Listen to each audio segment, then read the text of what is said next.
नाज़रीन, हमें ज्वाइन किया है एयर मार्शल रिटायर्ड जनाब शाहिद अख्तर साहब ने। बहुत शुक्रिया शाहिद अख्तर साहब। सर, अब कुछ दो खबरें हैं जिन पे मैं आऊँगा। एक तो टेसिटली जो फ्रांसीसी कंपनी है उसने ये आलमोस्ट एडमिट कर लिया है बाय नॉट डिनाइंग इट कि जो उनके डाउनिंग ऑफ देयर प्लेन। एक तो इस पे आपका कमेंट चाहिए शाहिद साहब। और दूसरा ये कि वो ज़ाहिर है कि बड़ी पॉलिटिकल कास्ट देनी पड़ रही है मोदी को और उसके साथ जो भी एक रूलिंग क्लीक है वहाँ पे, और वो कुछ एक ड्रिल्स कर रहे हैं, मशकें कर रहे हैं। How serious we should take them, और ये जो उनका टेसिटली मान लेना है इसकी क्या सिग्निफिकेंस है जनाब शाहिद अख्तर साहब? देखें, जो फ्रेंच कंपनी है उसके लिए एक बहुत ही ऑकवर्ड इस वक्त मोमेंट है। क्यों ऑकवर्ड है? अगर वो ये एडमिट करते हैं, जो कि उनको मालूम है कि उनके 3 जहाज़ गिर चुके हुए हैं, तो इंडिया को नाराज़ करेंगे क्योंकि इंडिया का जो पॉलिटिकल नैरेटिव है उसके अगेंस्ट जाएंगे। और अगर वो ये करेंगे तो उनकी जो नेक्स्ट डील है आई डोंट नो 9 या 10 बिलियन डॉलर की, वो ख़तरे में पड़ती है। अगर वो ये नहीं करते हैं तो इंडिया से आवाज़ें उठने शुरू होंगी, क्योंकि वहाँ तो हकीकत वाज़ेह हो चुकी है कि जहाज़ गिरा है। अपोजिशन और सारे लोग कहेंगे कि जनाब हम क्यों ये वाला जहाज़ लें जो कि शूट हो जाता है, which has not proven it's worth in combat. तो वो कंपनी जो है वो इस वक्त काफ़ी ज़्यादा एक मसले में पड़ी हुई है। बट सूनर और लेटर उनको ये सारी चीज़ें एडमिट करनी पड़ेंगी। देखें, जब बालाकोट में इंडिया ने क्लेम किया था कि अभी नानानंद ने एक पाकिस्तानी F-16 शूट किया, तो अल्टीमेटली वो जो F-16 की कंपनी है उसने डिनाई किया था, क्योंकि उनके पास रिकॉर्ड होता है। तो उससे इंडिया का वो दावा जो था इट फेल फ्लैट। तो इसी तरह इस कंपनी को वो is keeping record of all the Rafale जो कि फ्लाई कर रहे हैं दुनिया में, क्योंकि उनकी उस लिहाज से उनको मेंटेनेंस साइकिल मेंटेन करना होता है और वो ये चीज़ें ब्लैक एंड वाइट होती हैं। सो ये चीज़ें सामने आएंगी। अभी तो मैं एक देख रहा था कि पूरी डिटेल सामने आ गई है कि कौन कौन सा पायलट है, कहाँ पे उसने इजेक्ट किया, किस हॉस्पिटल में गया, उसकी कंडीशन क्या है। तो और मतलब उसके इवन पार्क नंबर तक सामने आ गए हैं। तो चीज़ें तो सारी एविडेंट हो गई हैं। Now coming back to your other part of the question कि इंडिया में अगर आपने नोट किया हो तो इंडिया के एक बड़े मायनाज तज्जिया निगार हैं। He is a think tank को भी हेड करते हैं, उनकी न्यूक्लियर डॉक्ट्रिन पे भी उन्होंने बहुत लिखा है। अजय सानी साहब, he is a very well reputed, बड़े वेल रेड आदमी हैं। उनका अगर आपने वायर में इंटरव्यू देखा हो तो उन्होंने कहा कि जी ऐसा मुल्क जिसका वज़ीर आज़म मोदी की तरफ इशारा करके बार बार जंग की बात करता हो, तो इस मुल्क में तो कोई इन्वेस्टमेंट नहीं आएगी और इन्वेस्टर वेरी सून वो they will start to leave India. उन्होंने कहा कि हम अब फंस चुके हुए हैं इस दलदल के अंदर जिससे निकलना हमारे लिए बहुत ही मुश्किल हो गया है। और मैं एक और उनके बड़े इसी तरह एंकर हैं, उनका इंटरव्यू देख रहा था, तो उन्होंने कहा कि ये जो पूरी बेल्ट है हिमालय से स्टार्ट करके ऑल द वे डाउन तक, उन्होंने कहा ये डफर बेल्ट है इंडिया की। फिर उन्होंने कहा कि ये डफर बेल्ट जो है इसमें बहुत एजुकेटेड लोग भी शामिल हैं, इसमें हर तरह के लोग शामिल हैं जो आरएसएस की डॉक्ट्रिन को फॉलो कर रहे हैं। तो उन्होंने उन सबको एक डफर करार दे दिया है, क्योंकि बकौल उनके ये आइडियोलॉजी जो है इसका कोई सिर पैर नहीं है और ये इंडिया को बहुत जल्दी उसके डाउनफॉल की तरफ ले जाएगा। एयर मार्शल साहब, इसमें सच जो है वो तो सामने आएगा, सच्चाई को तो नहीं झुठलाया जा सकता। ये तो मानना पड़ेगा फ्रांसीसी कंपनी को या भारत को कि उनके तैयारे जो हैं वो राफेल गिरे हैं, और फ्रांसीसी कंपनी ने यह भी कहा है कि इस जंग से हम बहुत कुछ सीखा है हमने। और दूसरी जानिब ये नज़र आ रहा है कि जो राफेल तैयारों की नाकामी के बाद इंडोनेशिया ने भी जो है वो नज़रसानी कर दी है, जो कि उन्होंने लेना था वो नज़रसानी कर रहे हैं कि उनसे राफेल तैयारे लिए जाएं या नहीं। तो उसके बाद JF थंडर और J-10 जो है वो मरकज़ निगाह बने हुए हैं। आप मुस्तकबिल क्या देख रहे हैं पाकिस्तानी दिफाई इंडस्ट्री का? देखिए, मुस्तकबिल में मैं ये देख रहा हूँ कि हमारी चाइना के साथ जो कॉपरेशन है वो और ज़्यादा बढ़ जाएगी। और ये याद रखें कि ये वन साइडेड नहीं है। जैसे आप व्यूज़ सुनते हैं कि पाकिस्तान के अंदर 80% चाइनीज़ इक्विपमेंट है और चाइनीज़ जो है वो हर चीज़ में करते हैं। No, it's both ways. हम भी उनकी बहुत एरियाज़ हैं जिसमें उनकी टेक्नोलॉजी एनहांसमेंट के लिए हमने भी उनकी मदद की हुई है। हमारे भी इंजीनियर साइंटिस्ट वहाँ बैठ के जॉइंट डेवलपमेंट प्रोग्राम्स करते हैं और वो इस चीज़ की बड़ी कदर करते हैं, क्योंकि हमारे पास बहुत ज़्यादा अच्छा एक्सपीरियंस था of dealing with a very high tech technology. जब चाइना इन चीज़ों का स्टार्ट ले रहा था। तो पहले तो ये चीज़ क्लियर होनी चाहिए कि ये ट्रैफिक जो है ये 2 वे है, इट्स नॉट ओनली 1 वे। सो इसमें ऑब्वियसली इजाफा होगा, इसलिए कि चाइना की जो प्रोग्रेस है मिलिट्री फील्ड में वो एक हैरानकुन हद तक है।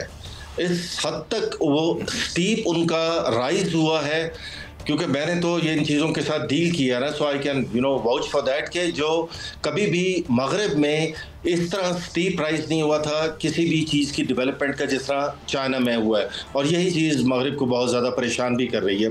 सो इन फ्यूचर हमारी ऑब्वियसली उनके साथ जो है टेक्निकल कोऑपरेशन वो बढ़ेगी। शायद अख्तर साहब एक बात मैं ज़रूर पॉइंट आउट करना चाहता हूँ, जो कि मैं समझता हूँ कि इसकी दोनों साइड्स हैं। मसलन हमने ये जो तजुर्बा किया, हमने पहली दफ़ा हमारी एयरफोर्स ने टेक्नोलॉजी ली, जहाज़ नहीं लिए, खुद उनकी भी हेल्प की, खुद को भी डेवलप किया, जहां हमारा पूरा फेलियर रहा हमारी व्हीकल इंडस्ट्री में, हमारे सिविलियन। तो आई थिंक कि जहां हमने ये जो टेक्नोलॉजी की हमारी तरफ से एनहेंसमेंट और जो हमने ली, I think that was the focal and basically the point जहां पे हम इस सक्सेस को पा सके। शाहिद अख्तर साहब जी, मैं आपको एक और चीज़ बताऊं कि अक्सर लोग, चूंकि ये वाकया भी लोगों के सामने हुआ है जिसमें उन्होंने देखा है कि कितना अच्छा इंटीग्रेटेड सेटअप था और उसने कैसे ये हमने वॉर को में अप्लाई किया, लेकिन बहुत सारे कंट्रीज़ जिनके साथ हम पिछले 15-20 साल से कोऑपरेट कर रहे हैं, हम बहुत सारे कंट्रीज़ को ये इंटीग्रेशन मॉडल्स प्रोवाइड भी कर रहे हैं, specially to the Gulf countries. तो वो बहुत सारे जो कंट्रीज़ हैं वो जानते भी हैं पाकिस्तान जो है वो इंटीग्रेशन और सेल्फ रिलायंस में किस हद तक आगे जा चुका हुआ है। सो दैट इज वेयर हमारी पहले से ही इसमें एक एज थी।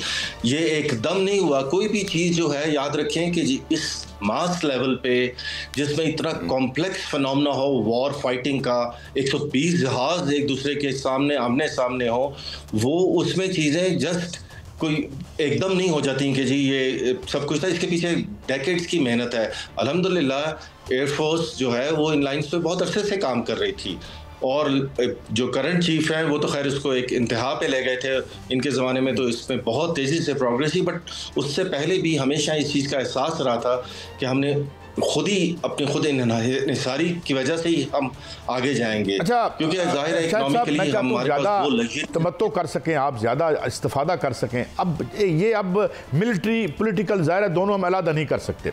हमारे दहलीज पार की इजराइल के ड्रोन्स ने, और रिसेंटली जो हमारा दौरा हुआ प्राइम मिनिस्टर साहब का भी और आर्मी चीफ साहब का भी कि ईरान का, अब तो हम एक ऐसे इत्तेहाद में बन चुके हैं और हम ये देख चुके हैं कि वो बहरहाल हमारे ऊपर जारियत इजराइल ने भी की है। In case of any adventure जो कि एनविसिज कर रहा है अपनी पर्सनल सर्वाइवल के लिए, ये भी बड़ा मसला है। सर्वाइवल नेतन्याहू की भी जंग में है और इसकी भी, वरना दोनों का डाउनफॉल हो जाए।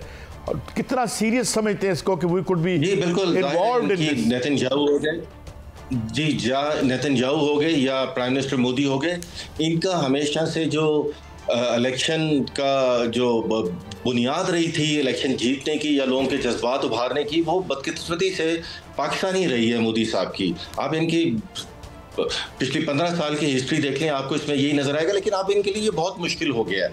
याद रखें कि उनकी दावे या उनकी जो इन्फ्लेमेटरी स्पीचेस वो कर रहे हैं वो एक तरफ, लेकिन अगर हम रियलिस्टिकली देखें तो इंडिया बिल्कुल इस पोजीशन में नहीं है, और ना उनकी आर्म्ड फोर्सेस इस पोजीशन में। और मेरे ख्याल में उनकी आर्म्ड फोर्सेस इस बार मोदी साहब का इस किस्म का कोई अगर प्लान हुआ उसको ज़रूर रेजिस्ट करेंगी, बिकॉज इसके अंदर वो सिर्फ तबाही देखेंगी। देखें, इंडिया एक बड़ी ऑकवर्ड सिचुएशन में आ गया दुनिया में। उसके अंदर से डिसेंटिंग वॉइसेस बहुत ज़्यादा निकलना शुरू हो गई हैं। पंजाब, तमिलनाडु ये वैसे ही उनसे शिकायत कर रहे हैं। एग्रीगेरियन इकॉनमी उनकी नीचे जा रही है। 44.4% उनका इस वक्त अनएम्प्लॉयमेंट यूथ की हो गई है। उन्होंने जो स्वदेशी मूवमेंट स्टार्ट की थी सेल्फ रिलायंस की, वो भी नॉकडाउन हो गई है, क्योंकि उनकी जो इंडस्ट्रियल प्रोग्रेस है वो डिक्लाइन कर गई है। सो जो इंडिया एक पिक्चर दिखाता है और जो उसके अंदर के हालात हैं वो बहुत डिफरेंट हैं। 60 करोड़ लोग जो हैं वो ग़िज़ाई किल्लत का शिकार हैं, और 1% ऑफ इंडिया होल्ड। ये बड़ा ही तशवीशनाक सूरत हाल है जो आप बता रहे हैं। इसमें कोई शक नहीं कि भारत के अंदर जो है वो गैर इस्तेहकाम है, और साथ साथ भारत जो है वो गैर संजीदा भी है। और इसके साथ ये भी सामने आया है कि भारत के साथ जो इजराइल का गठजोड़ है वो बड़ा खतरनाक है, क्योंकि इजराइल जो है वो मुस्लिम दुश्मनी में आगे बढ़ता है और वो इसमें दोनों मुल्क जो हैं वो सामने आया कि उन्होंने मुस्लिम दुश्मनी में पाकिस्तान पर हमला किया था और अंदर भारत के अंदर भी मुस्लिम दुश्मनी ही दिखा रहे हैं। अगर इजराइल ईरान पर इसी मामले पे जो मुस्लिम दुश्मनी के हवाले से हमला करता है और उनकी एटमी तंसीबात पे हमला करता है जिसके वो धमकियां दे चुका है, तो फिर पाकिस्तान भी इसका अफेक्ट होगा, तो अफेक्ट ही होगा। अगर पाकिस्तान अफेक्ट होता है तो क्या हमारे पास कैपेबिलिटी है कि हम इजराइल का मुकाबला कर सकें या उनको अपना दिफा कर सकें? देखिए, मेरे ख्याल में, मेरी ज़ाती नज़रिया तो यह है कि शायद इस स्टेज तक अमेरिका इजराइल को नहीं जाने देगा कि जहां वो, क्योंकि इजराइल चाहता है कि वो अमेरिका इन्वॉल्व हो उस वॉर में जो वो ईरान के साथ करे, जबकि प्रेसिडेंट ट्रंप की पॉलिसी बज़ाहिरन ये बिल्कुल नज़र नहीं आ रही है। इजराइल अकेला अफोर्ड नहीं कर सकता, इसलिए कि ईरान जो है वो, याद रखें, बाकी अरब कंट्रीज़ की तरह, गल्फ़ की तरह नहीं है। It's a very very strong and powerful country.